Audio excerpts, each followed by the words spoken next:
పెళ్ళైన తర్వాత 10 ఏళ్ల పాటు నవరాత్రులు అప్పుడు అమ్మవారికి 10 రోజులు మడి కట్టుకుని మహానైవేద్యం చేసి పెట్టిన నేను ఒక పెద్ద ఇన్సిడెంట్ జరిగిన తర్వాత నాకు టోటల్గా నమ్మకం పోయింది భగవంతుడి మీద. ఏం చేసినా ఏమిటి, నాకు ఇంత చెడు జరిగింది, నిజంగా కనుక నేను ఎవరిని మోసం చేయలేదు, ఎవరికి నేను 1 రూపాయి లేదా అబద్ధం చెప్పలేదు, మోసం చేయలేదు, నాకెందుకు జరగాలి ఇలాగా? కనీసం నాకు వార్నింగ్ కూడా ఇవ్వలేదు, ఇలా జరుగుతుంది జాగ్రత్త అనన్నా వార్నింగ్ అన్నా ఇవ్వాలి కదా. అసలు ఎందుకు అని అసలు గత 7-8 సంవత్సరాలుగా సార్ పూజ గదిలోకి వెళ్తున్నాను, పువ్వులన్నీ పెట్టేస్తాను, ఒక దండం పెట్టుకుని వచ్చేస్తాను.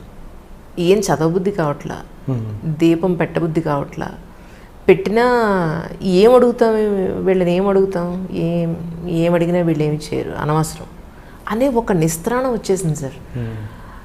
చెయ్యట్లేదనే గిల్ట్ ఉంది లోపల, నేనేం చదువుకోలేకపోతున్నాను, ఇంతకు ముందులాగా ఏమీ చేయలేకపోతున్నాను అనే గిల్ట్ ఉంది.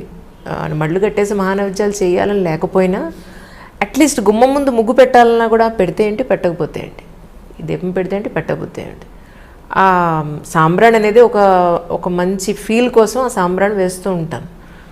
ఇలా అయిపోయింది సార్ ఎందుకో. మళ్ళీ నేను నార్మల్ అవ్వగలనా? తప్పకుండా. మీరు దీని సేమ్ బుద్ధుడి ప్రిన్సిపల్ ఇది. మీరు దీని వెనకాల ఒక చిన్న థ్రెడ్ పెట్టి చేయడం మొదలుపెట్టారు కాబట్టి మీకు అది బాధాకరం అనిపించింది. అదేమిటో నేను చెప్తా.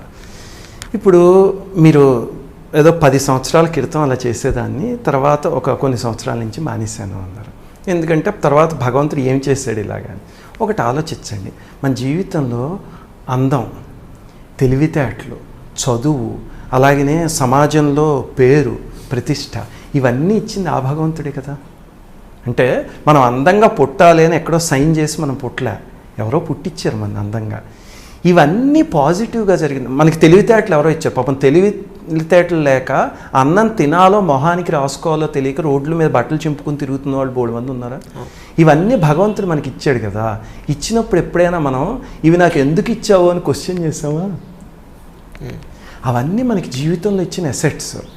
ఇది ఈ జన్మలో మనం ఏం తప్పు చేయకపోవచ్చు, కానీ ఖచ్చితంగా ఏదో ఒక జన్మలో ఏదో ఒకటి ఉంటుంది. అలాంటివి దురదృష్టవశాత్తు మనకి తెలియవు.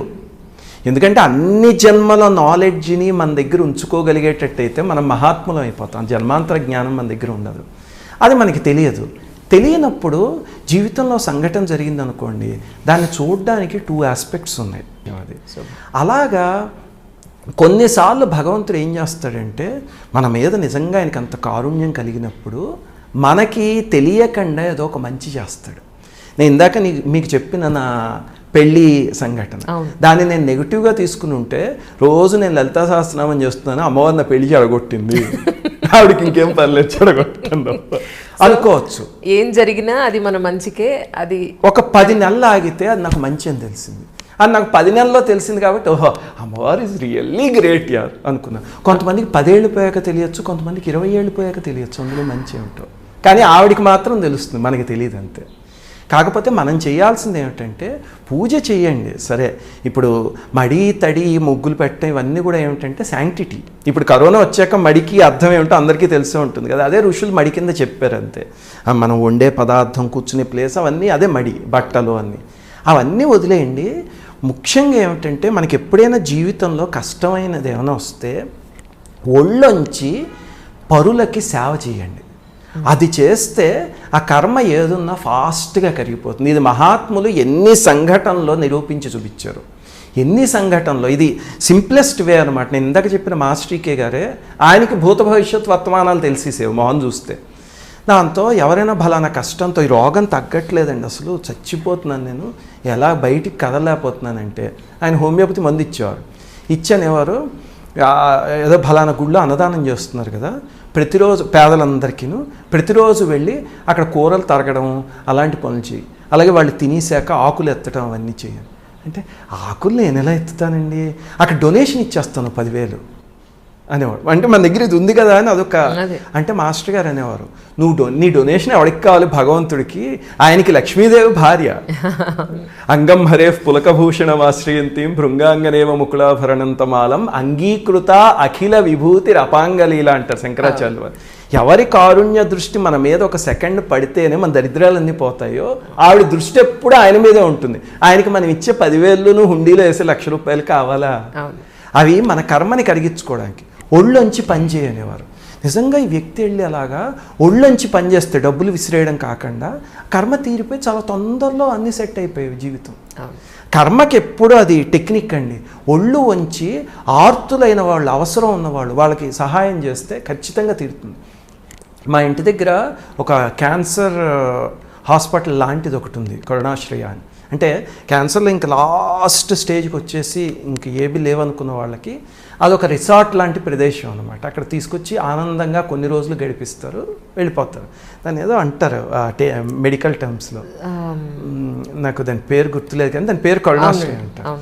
మా నాన్నగారు ఏం చేసేవారు, నాకు ఎప్పుడైనా ఖాళీ దొరికింది అనుకోండి, ఒరే కరుణాశ్రయకి వెళ్ళి అక్కడ సేవ చేయనేవారు. ఇక్కడ బెంగళూరులో బెంగళూరులో మా ఇంటికి పక్కనే ఉంది ఒకటి. అది ఎవరో టాటానో ఎవరో పెట్టారు. ఓకే, చాలా సర్వీస్ చేస్తారు, అక్కడెక్కడ డబ్బులు తీసుకోరు. ఏమిటి అక్కడికి వెళ్ళి అని అడిగితే ఏం చేయాలి అని కొన్నాళ్ళేమో ఓడమనేవారు. నాకు మొదట్లో నేను సాఫ్ట్వేర్ కంపెనీలో ఉద్యోగం చేసుకుంటున్నా, చీపురు పుచ్చుకుని ఊడుకోవచ్చు. చూడండి, అహంకారాన్ని సేవ కరిగిస్తుంది. తర్వాత ఇంకా చివరికి ఎలాంటి నాకు అందులో ఆనందం తెలిసింది. ఏ స్టేజ్కి వచ్చా అంటే వాళ్ళకి పాపం గెడ్డాలు పెరిగిపోతే గెడ్డం గీయడం. వాళ్ళు అందులో చాలామంది పాపం ఈ అదేమంటారు చిన్న చిన్న ప్యాకెట్లో తింటారు కదా కిళ్ళి లాంటి గుట్కాలు, అవి తినేసి ఇక్కడ క్యాన్సర్లే చిన్న చిన్న వచ్చేసిన వాళ్ళ గెడ్డం గీస్తూ ఉంటే ఏదో ఒక రకంగా ఉండేది. కానీ చూసి వెళ్ళేసరికి మెల్లిగా అది వాళ్ళు అదంతా అయిపోయాక ఆ చేతితో నా బాబే అన్నారనుకోండి, విష్ణుమూర్తి ముట్టుకున్న అనుభూతి కలిగేది. నిజంగా నమ్మరు మీరు చెప్తే, చాలా హాయిగా ఉండేది. అసలు మనం ఎవరికో ఒక ₹1,00,000 ఇస్తారని ఆనందం ఎవరో మనకి ఇస్తే వాళ్ళు ఇలా ముట్టుకుని నా బాబే చల్లగా ఉండవయ్యా అన్నారంటే విష్ణుమూర్తి అన్నట్టుగా అనిపించేది.